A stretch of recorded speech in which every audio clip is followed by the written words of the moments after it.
मराठा आरक्षणावर तोडगा काढण्यासाठी सरकारने हैदराबाद गॅझेट लागू करण्याचा निर्णय घेतलाय।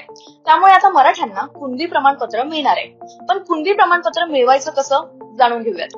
तर हैदराबाद गॅझेटमध्ये ज्यांच्या नोंदी सापडतील त्यांना कुणबी जात प्रमाणपत्र देण्यासाठी सरकारनं गाव पातळीवर समिती गठीत केली आहे। या समितीच्या अहवालावर आधारित सक्षम प्राधिकरणाकडून कुणबी जात प्रमाणपत्र देण्यात येणार आहेत। आता या प्रमाणपत्रासाठी कागदपत्र कोणती लागणार आहे? तर जर अर्जदार भूधारक, भूमिहीन, शेतमजूर किंवा बटेलने शेती करणारा असेल तर त्या संबंधित जमीन धारकतेचा पुरावा सादर करणं आवश्यक असणार आहे।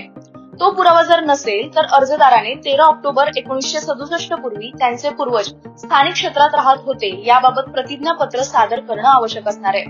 त्याचबरोबर अर्जदाराच्या गावातील किंवा कुळातील नातेसंबंधित व्यक्तींना कुणबी जातीचं प्रमाणपत्र मिळालं असेल तर त्यांचे नातेसंबंध सिद्ध करणारं प्रतिज्ञापत्र जोडणं आवश्यक आहे। याशिवाय अर्जासोबत इतर कोणतेही पुरावे जसं की जुनी कागदपत्र, उत्पन्न दाखले, शालेय दाखले इत्यादी सगळं काही जोडता येईल। व्हिडिओ फायद्याचा आहे, त्याच्यामुळे हा व्हिडिओ जास्तीत जास्त शेअर करा आणि अशाच अपडेट्ससाठी साम टीव्हीला फॉलो करा।